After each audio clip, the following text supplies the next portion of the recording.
Hi, I'm Linda OJ. And I'm Aaron Espindola. Welcome to the newest episode of the Next Gen Business Podcast. Let's go. The Next Gen Business Podcast is produced by the Small Business Community Network. Visit them online at www.sbcncanada.org.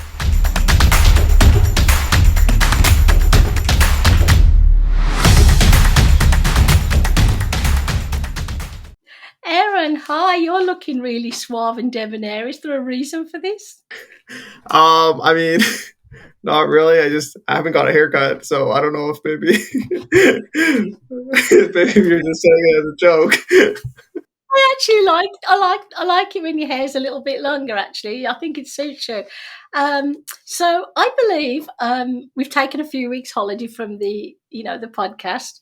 Well, I took a few weeks holiday. I don't know what you did with yourself, and I believe you started your full-time job, part-time job at a bank.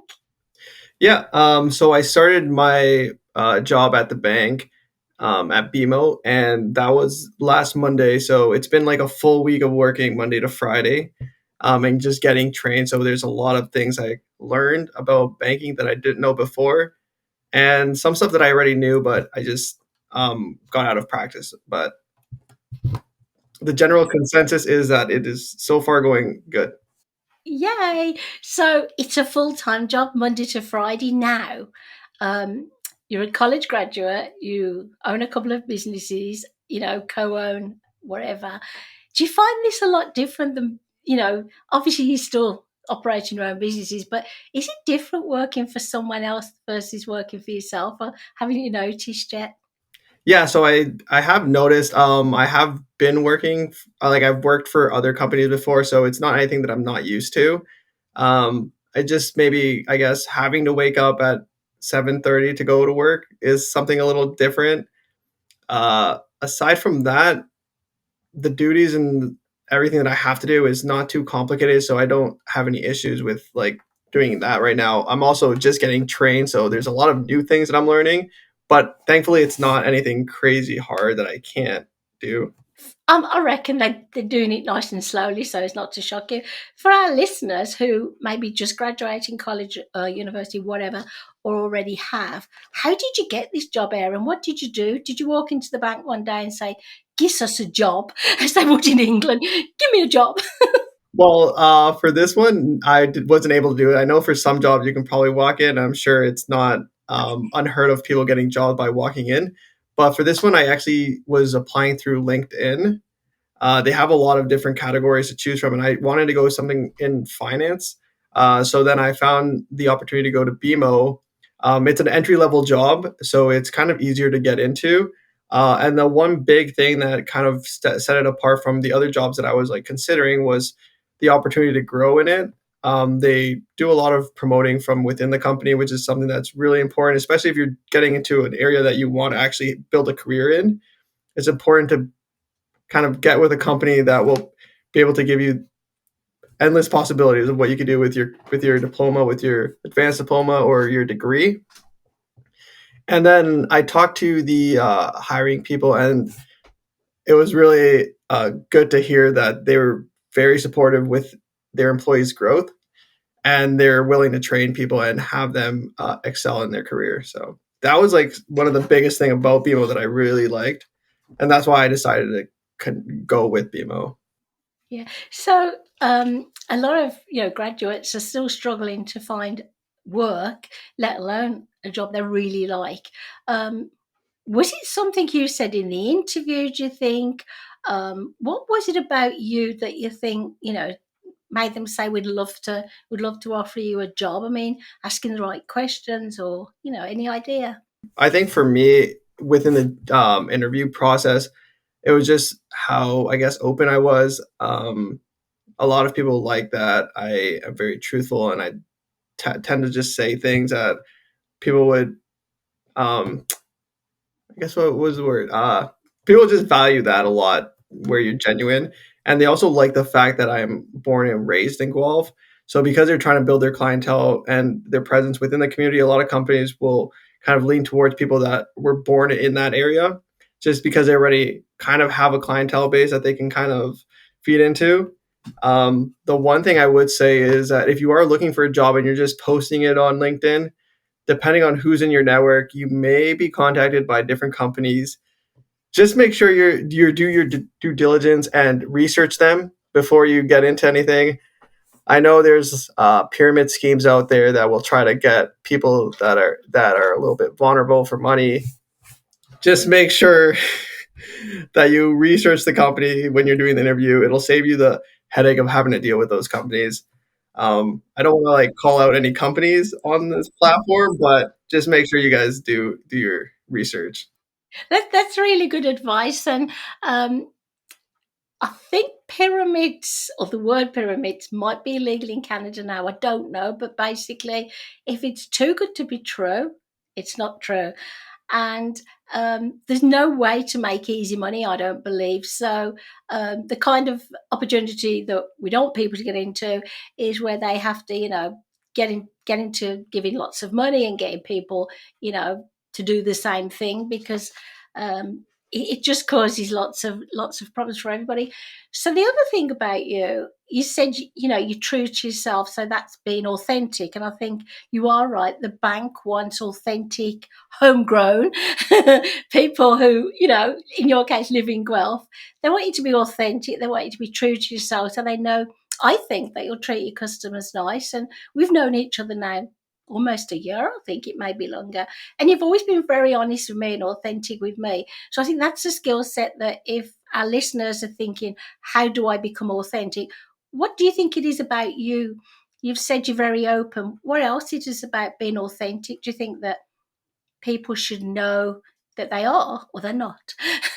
Um, I would just say making sure that the employer knows what you want. I made it very clear when I started that I don't like, although I am going to do the position that they're going to hire me for, I don't want to stay in that position. I told them that more or less I want to move into more small business financing or banking, even become like a manager in one of their branches and things like that. If you tell them that, like, hey, I'll be doing this job, I know it, I don't get paid that much for it, but I'm doing it because I want to get my foot in the door. That's exactly what I told them.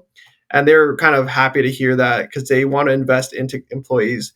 They want to make sure that the employees are going to be with them for a very long time. So just saying things like that, it doesn't seem like it's going to help you that much. But at the end of the day, it kind of just speaks to your authenticity and your willingness to like grow with the company. And I think a lot of companies really like that.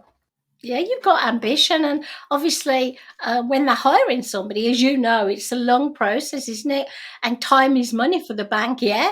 So I know your fingerprints went somewhere else, I'm sure, because they took ages to get to you. But no, seriously, the bank or the employers invested a lot of time and money into vetting you and interviewing you and everything.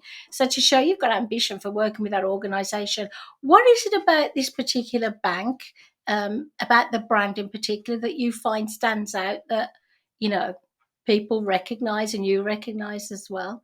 Well, with the brand that the reason one of the reasons I went with BMO, I did apply to other ones, but it wasn't for the same position. The reason I kind of was leaning towards more BMO is because they're, from what I could tell, and just talking to people that I know that have worked there before, they said that the room to grow is crazy. Like there's a lot of opportunity within the company, and then that was just confirmed when I was talking to the managers, seeing that the branch manager that I have now actually worked in my position 5 years ago, was something that was like super encouraging for someone that wants to start off in a new position, as well as they are the oldest bank in Canada, from what I've been told. I'm pretty sure they are. But also you got to make sure that when you're choosing like a position, just see like what else they have to offer, because I know BMO, they have their public banking, just for everyone. They have their private, and then they have another division for investment banking, which some companies won't have that. Some companies won't offer that service. So if you were to go to that route where you want to do investment banking, which is something that I was kind of interested in, they have that option as well. So basically, the culture within the organisation is great. Um, Have you had any hiccups so far? Because you've been there a week. Have you, you know, had anything happen that's kind of funny or made you feel bad, or has it just gone smoothly? Well, so far it's been really smooth. It's nice to know that, at least from what I've been told, uh, everything is pretty calm with the BMO. There's not anything crazy happening. I don't know if you heard in the news that CIBC, someone robbed that bank like 2 weeks ago or last Friday, I think. So thankfully, nothing like that's happened. And I guess the only interesting thing is that we're in the downtown of Guelph, so we have like a little like section where homeless people are. So we end up just looking out the window and just like watching these people kind of live their life. And some of the stuff they do is like kind of questionable, but I don't know. It's also a little entertaining. It makes your shift go by quick. You know what? It might be a great opportunity for the bank and you guys to get together and find some way of raising money to help the homeless. I know there's a lot of charities out there, but sometimes when something is presented to us like that, large organisations, it's part of their brand and culture, isn't it? They say, what can we do to help? So that may come up in the future. And if you need any help, obviously the SBCM will help you. I can see yourself getting into trouble because I know when you see a pretty face as a guest, so I'm sure you'll have some pretty young ladies coming along. And the manager will come along with a ruler, and go, excuse me, Erin, you're supposed to be working, not making dates with the young ladies. No, I'm pretty good. Usually, when it's in a business environment, I'm pretty professional. I don't like to do like that type of thing. I'm going to set you off and send somebody in and get them to see that. I'm so bad, aren't I? Do you know what? I pass through Guelph a lot now to get to Acton, to our daughter's house. I've not really been to Guelph a lot. We had the worst experience there. It's Dave's fault. So one of his DJ friends was hosting an event there at one of the clubs, and Dave said, "It's free, it's free. We just have to pay for our drinks." I go, "Oh, that's good," We trotted along, and it was great. When we got there, we parked the car, and there was no parking signs or anything. And when we got back about 2 o'clock in the morning, the car had disappeared. And then there was, and it's something to do with students or something. And they put all these, not the students didn't do it, but the bylaw officers put all these things up saying no parking. There's something going on with the students. I don't know what it is. And then we had to pay for a taxi to get to the towing people and pay for that to get our car, plus pay a fine. So this evening out, which we enjoyed, ended up being very expensive. And then that kind of turned me against Guelph, not only joking. So you're based in the downtown of Guelph, did you say? So is it like a high street or, where a high street is, like downtown, lots of shops? The thing with Guelph is that it's kind of still like a small city vibe with like big city. So our downtown isn't as developed as, for example, Waterloo or Kitchener. So we have a couple street. It's Windham Street or Windham, I think it's called. Is it Windham? Yeah, I think so. Oh, I passed that as well on the way to my daughter, so I'll wave to you next time. Yeah, yeah. There's like a big BMO bank right there, and that's where I've been working. That's kind of my home location. But that's unfortunate that your car got towed. I know in September, the month of September, you're not allowed to park downtown just because it's Frost Week and there's a bunch of students, and all of the bars are concentrated in that intersection, so they actually close it down. But they didn't close it down, you see, until we'd gone into the club. It was afterwards. And no, my angel, it's got to be, well, it was before COVID. Everything's before COVID, isn't it? And the DJ, he's now moved to Ottawa. Maybe he doesn't like Guelph anyhow. It's one of those things. But the thing is, we don't live in Guelph, don't go there a lot. And the guy who we tried to talk to, I don't know who we tried to talk to about it. Well, we don't really care, just give us the money. And it left a bad taste for me, about Guelph. But I'll try and get to like Guelph just so I can come to your bank and be an awkward customer. No, This is a really good conversation, though, for our listeners, because even if they want to work in a bank area, and you give them some great tips about researching on LinkedIn, don't get caught in by the too good to be true, and also show some ambition. Don't just say I want a job, like, just give me a job. You've got ambition and you want to take it further.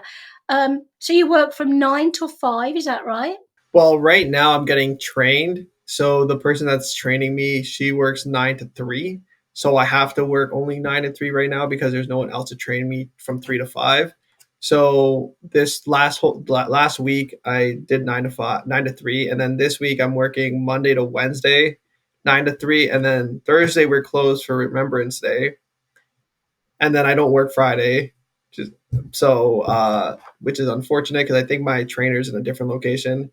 So hopefully by next week I'll be 9 to 5, hopefully Monday to Friday. But yeah, to answer anyone's question about banking, I know I was really nervous to start because I didn't know what to expect. It's not like being a cashier because you have to go into certain softwares that you manage like hundreds of thousands of dollars, and that was one of my biggest concern was like, how am I going to do this? Like, how if I mess up, what's going to happen? But there's a lot of things that will help you make sure that you don't make any mistakes, as well as the trainers will make sure that you don't make any mistakes, and they'll double check every transaction that you make. And with the procedures, as long as you follow that, you're not going to have any problem. And I also thought that it was going to be a very like high pace, super stressful environment. In my location, it's not because it's downtown. It's not as busy as some of the other ones, which is great. But yeah, for me, it took a week kind of to learn a lot of the ins and outs of what I do. I guess the procedures you follow are like, step 1, step 2, step 3. But I'm always amazed if I go into my bank, which isn't a lot these days, obviously, online banking, but the way they chat with you and they're friendly and they're still doing the typing and the transaction. And then I'm thinking it might be easy to make a mistake and give me $1 million instead of $1,000. No, they don't make mistakes. They're very well trained. I'm so proud of you because you've persevered and you've waited for your fingerprints. And you're not a criminal, which is good to know. Uh, unless, of course, did you use your twin brother's fingerprints? Because he's the good guy. That's funny.